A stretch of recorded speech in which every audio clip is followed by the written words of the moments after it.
Welcome to the IVM Podcast Network. Hey, so if you enjoy podcasts, and we think that you do because you're listening to one of our podcasts, then I suggest that you listen to My Neighbor Zuckerberg. It is hosted by two really cool entrepreneurs, Munaf Kapadia and Nabil Merchant. They talk to different entrepreneurs about the challenges of starting a business and the stories that they've had over the course of the year. Check it out on ivmpodcast.com or, all of our normal Facebook, Twitter, TuneIn, etc., etc., etc.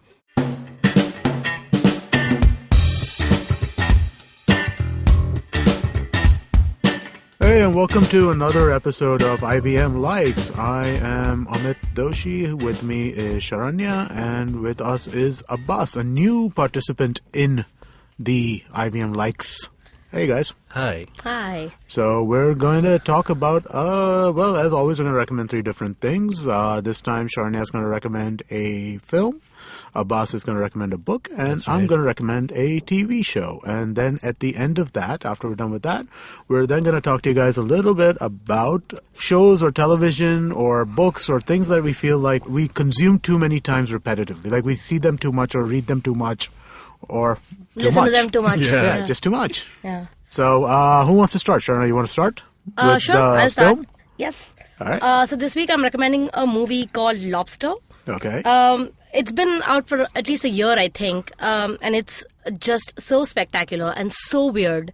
It stars Colin Farrell, and the plot basically is that this is a new world where you're not allowed to be single. It's forbidden to be single. So if you are alone, you have to check into a resort, like a rundown hotel resort.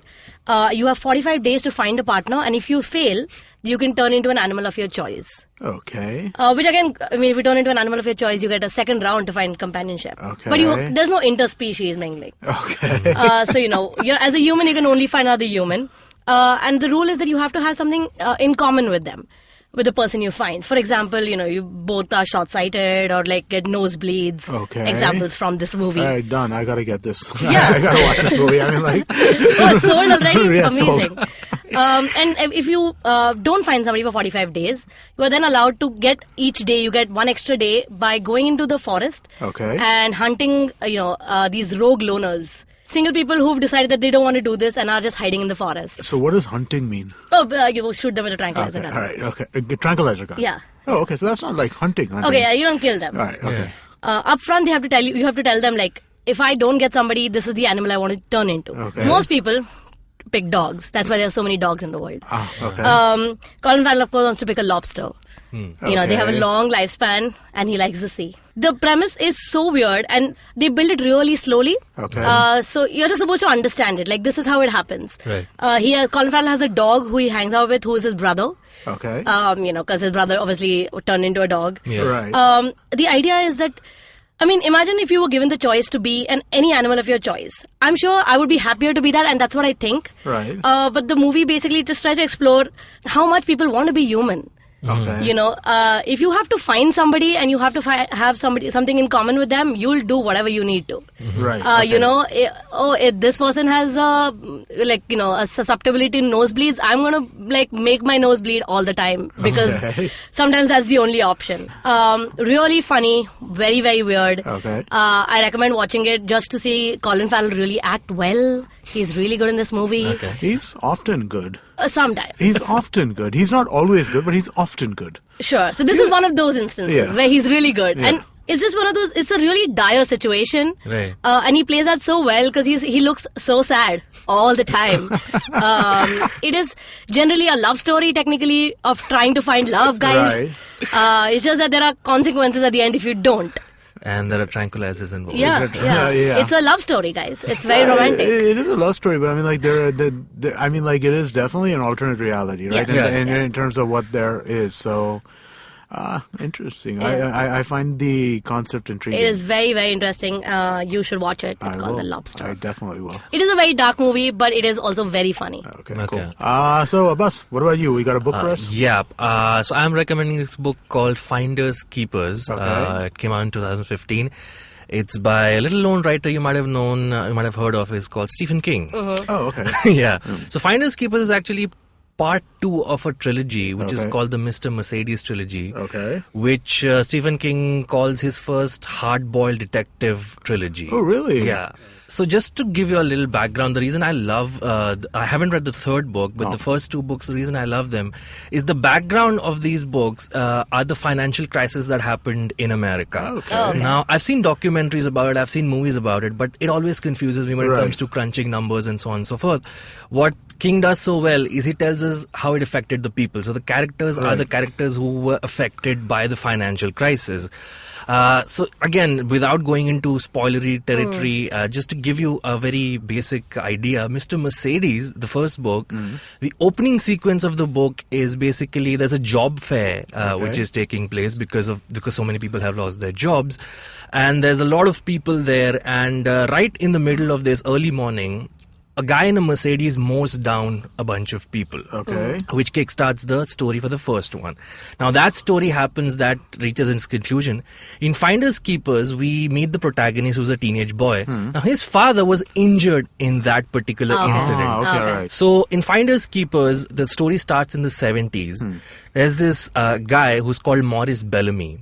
Okay. And he shares a lot of similarities with Misery Chastain, who Okay. was the protagonist of the book The Misery. Misery, right. How they share it is because just like Misery Chastain, Maurice Bellamy is obsessed with a writer. Okay. And the book starts with him murdering the writer in the 70s. Okay. Okay. Because the writer writes this series of books, and he has within the novel Stephen he King has is one paranoid dude, man. He just assumes everybody wants to hold him hostage or kill him, man. So according to Maurice Bellamy, the writer that he's a fan of sold out because the character that he was writing reaches a conclusion and settles with a family. This is this James Bond-like character. Right, okay. The series of books are called the Runner Right, series. right. And according to Maurice Bellamy, he feels betrayed as a writer, so he murders the writer. As a reader. As a He reader, says- I'm yeah. sorry. So he Got it. murders the writer. All right. Okay. What he finds in the writer's house are 2 moleskins full of stories that were never published in the Runner series. Ideal situation in life. Exactly. So Pretty much, yeah. so Morris is basically treasuring these books Right. which have been unpublished to read them someday. Okay. And he hides and stacks them in a little under a tree, Okay. in the hope that he'll read them someday. But before he gets to reading them, he commits another crime and goes to jail for life. Oh no. Okay. With the books being there. Now, in present day, in the 2000s, this young kid called Peter Sorbers finds these books Okay. and a stack of a stack of cash, I'm sorry. So the books and cash, Wow. which he finds under the tree, and his father has been injured in the job Yeah. fair Right, accident. right. So he can help them financially Okay. because of the stack of money he's found. And he finds these unpublished books of the Runner series. Right. Now, Peter Sorbers, who's this young teenage boy, Yeah. will appeal to a certain kind of young readers who grew up reading a lot of books. Right. Abbas is pointing to himself right now. Kind of, yeah. So that's what I loved about Finders Keepers is that it's basically a cat and mouse game between Maurice Bellamy and Peter Sorbers. Okay. They run parallelly. So Okay. King describes how Maurice Bellamy is spending his life in prison, hoping to get out one day so that he can get back to his stack of books and read them.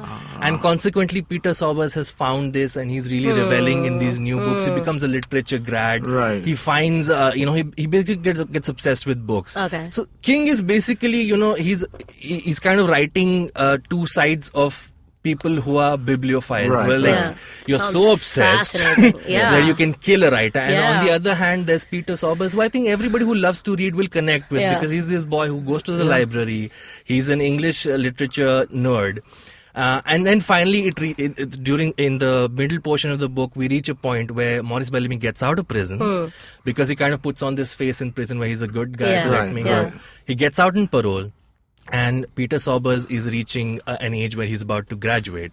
And how the chase, Maurice Bellamy's chase, And leads both him the to Peter stories kind Sorbers, of yeah. now connect. Which is where the detective character from the first First Mr. book comes Mercedes back. comes Okay, in. all right. Oh, okay. And he's called Bill Hodges.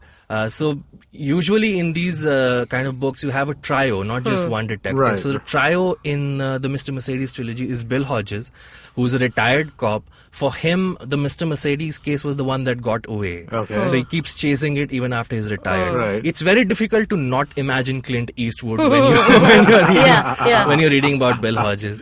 So Holly, Jerome, and Bill form the trio, and the second part of the book then becomes about how they track down Peter. The certain coincidences happen, and Bill comes into contact with the kid Peter, and how it becomes basically a cat and mouse game between Morris, Peter, and the trio of detective. This sounds super So fantastic. this does sound interesting. But I Really, guess really the fascinating. most important question for any Stephen King book, does the ending suck?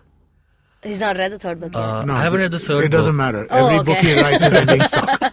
He writes amazing beginnings. Yeah, He writes yeah. awesome middles, and Yeah. he writes terrible endings. I like the ending. You like the ending? Yeah, I like All right. the ending. I won't say it. All right, cool. So, Mercedes Man is book number 1, and Mr. Mercedes is Mr. the Mercedes first book. is the It's first called book. the Mr. Mercedes trilogy. This book is called Finders Finders Keepers. Keepers. But go ahead and pick up Finders Keepers even if you haven't read Mr. Mercedes. All right, cool. So I am going to recommend a show in reaction to last week's conversation about Burn Notice. I think Burn Notice is a great show. I really enjoy it. I think it's fantastic, and I think everybody should watch it, and if you don't watch it, you're a bad person. It's a really sassy name. It's like he just got burnt, guys. Yeah, but he did just get He burnt. did? He did just get burnt. Super weird. Yeah, And he well- got a notice about it. Just walks around with a burn on his arm, you gotta notice it. Yeah. Let's just do this. Let's just make Just one make about fun of the name Burn Burn Notice. Notice. All right. All right. I'm sure it's a better experience than watching the show. Sorry, they're watching what? The actual show. Oh, okay. All right. No, it's not. A lot of burns and burn notice. It is not. It is actually a really, really fun show, and I think you Alright, should go watch ahead. it. Let me set up what it's about, basically, right? So the lead character is a guy named Michael Weston, played by an actor named Jeffrey Dean, and he's basically a CIA super spy who is like into all the CIA kind Right. of stuff. While he's in the middle of a mission, he is calling to get like some kind of confirmation from the CIA backup, Right. and he's told that he's been burnt, and that basically what that means is that he is no longer going to get any kind of help from the CIA or any of the U.S. governments or anything like that. So he needs to run, basically, to save his life. And he's kidnapped and abducted at the end of that, and he is dumped into Miami, which is the place where he's from. Right. And the premise of the show is that basically he's a super skilled spy who is not allowed to leave Miami, is not allowed to do any kind of spycraft related things for a Okay. living, and he's just got to live there, right? So while over there, he hooks up with two of his older friends, people he has history with. There's a guy named Sam Axe, played by Bruce Campbell, who's the guy from Army of Darkness, Evil Yeah. Dead movies, those kinds of things, and Gabrielle Anwar, who is one of his ex-girlfriends, who is from the Al Pacino movie Hoo Ha. Scarface? No, Hoo Ha. With Chris O'Donnell. Scent of a Woman. That's the movie. So basically, the three of them form a team, and their goal is to help people out of trouble. Now, Right. so basically, Michael's like Batman in this, right? I mean, like, he can just do whatever the hell he wants to. He can figure out anything. And what really makes the show fun is there's like this narration running of like this really droll way of him saying when he's doing like something really crazy, he'll like very understatedly say that, instead we do something stuff like this, right? Okay. And that kind of thing makes it work. So it's a story of the week kind of show as well. Yeah. Uh-huh. So the bulk of the episode is helping so people come to them with their different problems. They might have gangbangers, or they might have con people who are after them, or like, the corrupt government officials or whatever, and they help them out. So, you know what, now that I'm talking about all this, it sounds like it's not so interesting, but it really, really is a fun show. What is it that makes him different? Like, what is his special ability? As a spy, in he's- a case of the week, what does he bring to the case that's different from other spies? Well, so there are no spies who are doing the things that he are doing, right? So What is he doing? Well, I mean, the kinds of things that he's doing. So, I mean, like, he will do stuff like, in one episode, they are being, so there is a old woman who is being harassed by housing inspectors. In another episode, It sounds super exciting. it does, doesn't it? So see, that's what I'm saying, right? I mean, like, as weird as this premise sounds and as stupid as this premise sounds, it's still really, really fun to watch. Okay. So you said every episode is a new case, right? So Yeah. are there thin strands of continuity? Yeah, Does so it- there's a beginning and end where there's an overarching thing where he is Oh, yeah. trying to get out of his burn status. As a burn victim. Yeah. But the bulk of the episodes, probably about more than like 70% of the episode is the case of the week. It's just How many seasons has Burn I think Notice there been is alive seven. for? I think there Holy is 7 shit. seasons. Yeah. I mean, people must be watching it. Yeah, no, because it's really, really fun. It's a lot of fun. And I'm not even calling this like a guilty pleasure. I didn't mention this as a guilty pleasure. Yeah. It's a straight up good show. Right. And they've had like the who's who of villains show up on this show. I mean, like every time they have villains who come in for like maybe like 7-8 episode arcs. Right. Like one arc. Like season. an arc in the middle of the Yeah, season. so I kind mean, of like thing. Okay. the villains come in for like multi-episode arcs. Okay. So they've had Trisha Hilfer, Richard Schiff, Michael Shanks, who was from Stargate SG-1. They had Tim Matheson, basically the vice president from the West Wing. He Right. plays a really, really cool one. Jake Carnes, who plays Dutch from The Shield. Garrett Dillahunt, who's in everything. Yeah. All shows which did better than Burn. Well, no, I mean, you he's know on the what? Mindy project, and that's better. Oh, I don't know about that. I don't know about that. All right.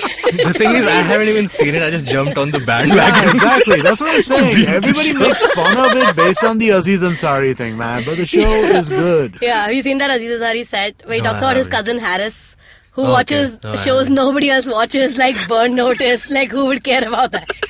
And the other show that Harris watches is Las Vegas.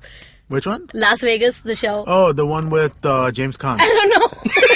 I've never seen it, but I know it. I'm aware. I know what that show is. That next week's TV recommendation is going to be Las Vegas. No, it's not. I don't watch that show. A defense. When Aziz Ansari made that joke, that time television on USA and TNT was kind of a joke. Yeah. That's really because this is one of the first shows that they did over there, right? Okay, on those networks. And now they're fairly. It's on USA. This one was USA, I think. Oh, okay. I think this one was USA, yeah. So, but I mean, like at that time, it was like he was saying that nobody watches because everybody watched those 4 networks, right? Yeah. But by his logic, nobody will watch his show either. So, burn.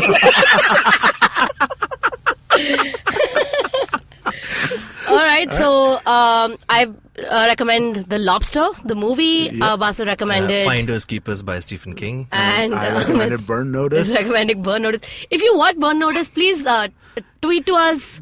Tell Send us a how message on awesome it is. Facebook. Yeah. All right, cool. So I think we're done with our recommendations for now. We'll take a quick break and we'll come back with our special segment, things that we have watched too much of. Well, hello there. I'm Naveen Narona. Do you ever think about what's it like growing up gay in India? What LGBT rights mean? What's happening to gay people around the world as we speak? Which diva inspired me to soar like an eagle? Well, it's time to get answers to all those questions, especially the diva one. Keeping It Queer will take a close look at the lives of ordinary LGBT heroes in India. People in the closet, people who tumbled out of it, and allies who support the movement in general. So come join me every Monday on a new episode of Keeping It Queer. And welcome back. And let's talk about things that we have watched too much. So I put down to 3 things that I've watched too much. Friends. I watched Friends to a ridiculous degree because, and there's reasons for that. Basically, I had Friends DVDs. Oh, okay. Before we used to get all Yeah. of our content from On other demand. spaces. Yeah. And so I had those DVDs and I watched the hell out of those DVDs. So I've seen a lot of Friends. I have also seen a ridiculous amount of Parks and Recreation. Yes. I've probably seen that show. Totally deserving. Except for the first season. The first Yeah. season of that show I've only seen once, and that was a struggle. Yeah. And I didn't. So the way I watched that is I tried watching the first season 3 times, couldn't do it, get Yeah, through it. yeah. Somebody told me jump to the second and then Yeah. come back. Yeah. So I did that. I saw it second onwards. Saw the entire thing, went back to the first. Yeah. Now I've probably seen the entire show like 4 or 5 times, but Yeah. I've seen the first season only once because it still sucks. It still sucks. And the third thing that I have watched way too much of is the Hindi movie Naseeb with Amitabh Bachchan. Why? I have watched that movie over 75 times. Oh my god. Damn. Okay, again, reasons. Similar to Friends reasons. So in the early 80s, when we all had video cassette recorders and VCRs Right. at our home, you used to rent movies from video libraries, Yep. right? Yep. So I had rented Naseeb from the library at the time, and right after I had rented Naseeb and Return of the Jedi. Return of the Jedi also I've seen like a gazillion times, but I don't care about that. No, Return of the Jedi, I don't feel like things I've watched too much. I've not seen it enough. Yeah. Even if I I've think seen it some 75 iconic movies times. you can watch many times. Those don't count as something you feel like you watch too much. Yeah. Okay. You know? But both of these movies were at home when all the video libraries got raided at the same time. So the video libraries all got raided. They were shut down for 6 months. Okay. I had So no you movies just at had home those two except left. for Naseeb and Return of the Jedi. But I would have to say that 75 times might be a bit much for it. Agreed. I've seen Kauna Pyaar 24 times. Okay. I hate that movie so much. I just hate it. Every time there's like, now I hate this. I hate his hand. I hate his the glasses. What is the rubbish glasses? What is this choreography? I mean, I grew older, So, my taste evolved over Kauna Pyaar Hai. But that would not be too difficult.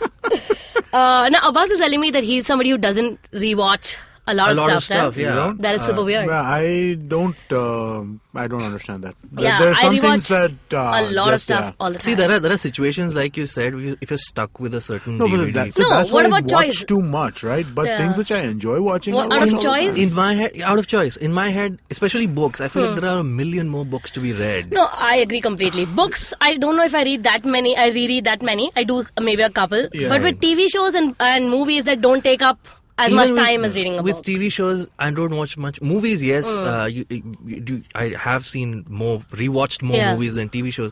With TV shows, I like watching ones which have like season-long arcs and like Okay. something that Right. pays off in the Yeah. end. So something like Lost or Breaking Bad, which kind of takes 4-5 seasons to really get the sense of that. It just seems like it seems a lot of time It's a big investment to a rewatch lot of that, time yeah. to Yeah. spend on it again. And B, I feel like what if it's not as good if I revisit it again? Oh, Well, so I have the opposite thing. In Yeah. fact, I never rewatch that many dramas, even though I feel like I want to. Right. Like I keep thinking I want to rewatch like Better Call Saul because I feel like there might be details I've That you missed. missed, Yeah. But I know that it's so bleak That I I don't don't feel comfortable putting myself through Yeah, it again. I know So that. I will binge watch, the same episode of Brooklyn Nine-Nine like Exactly. 9 times. I also want to ask, do you guys ever listen to podcast episodes again Sometimes. that are not your own, Amit? Huh? That you do not produce? Yeah. So there is one particular podcast which I listen to.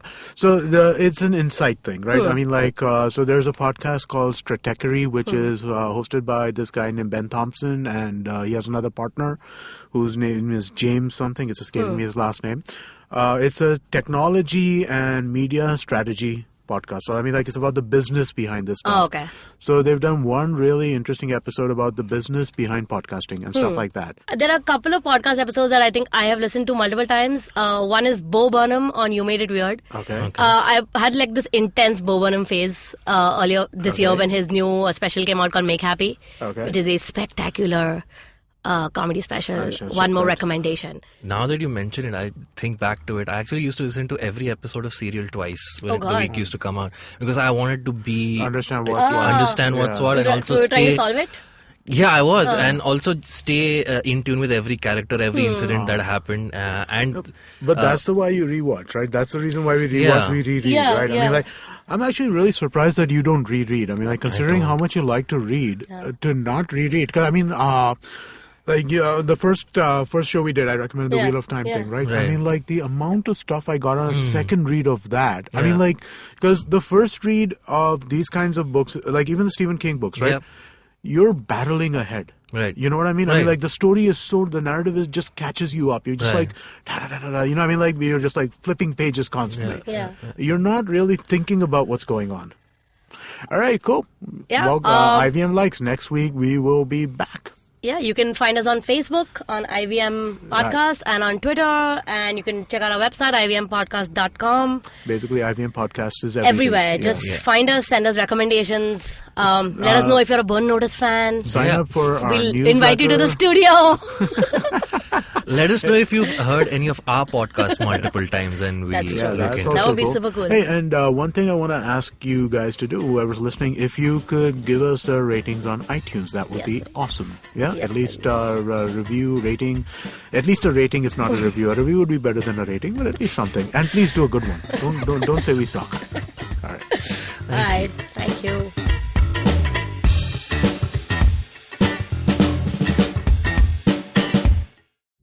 Hey man, just help me out, man. I need some podcasts, man. I haven't had a fix in a week. Just need some. Don't you worry about it. I got podcast galore for you, man. Just go to ivmpodcast.com. You can also find us on Facebook, Twitter, and Instagram. Thanks, man. I'm gonna check it out.